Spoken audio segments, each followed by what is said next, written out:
Сәлем достар, қазір сіздермен небәрі 5 минут уақытыңызды алатын пиццаға арналған соус дайындаймыз.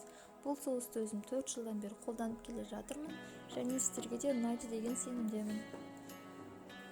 Сонымен ыдысымызға қант, тұз және чесногымызды саламыз. Негізінде кішірек көлемдегі чеснок жарай береді.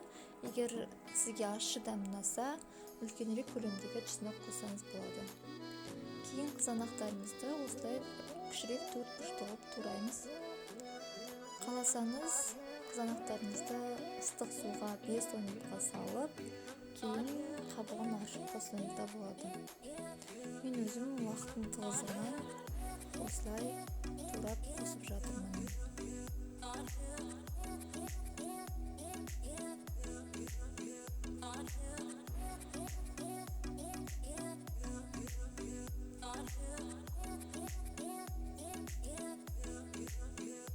Дайын болған қызанақтарымызды ыдысымызға саламыз және де соңғы ингредиентімізді қосамыз.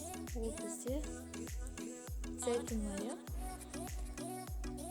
20 грамм зәйтүн майын қосамыз. Егер болмаса, күнбағыс майын да қоссаңыз болады, онымен де өте дәмді шығады.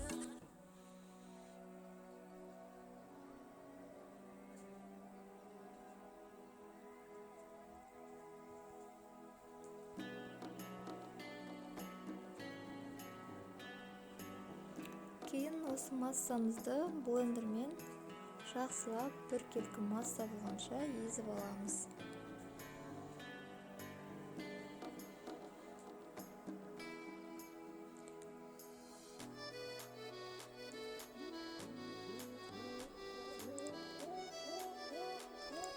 Блендермен тез езілу үшін де осылай қызанақтарды жаңағындай кішірек төртбұрыш қылып турадым. Мінекей бізде осындай біркелкі масса шықты. Жалпы бұл көлемдегі соус орташа көлемдегі 2 пиццаға жетеді. Парақшама жазылуды ұмытпаңыздар. Пікір қалдырып, лайк басыңыздар ұнаса. Ас болсын!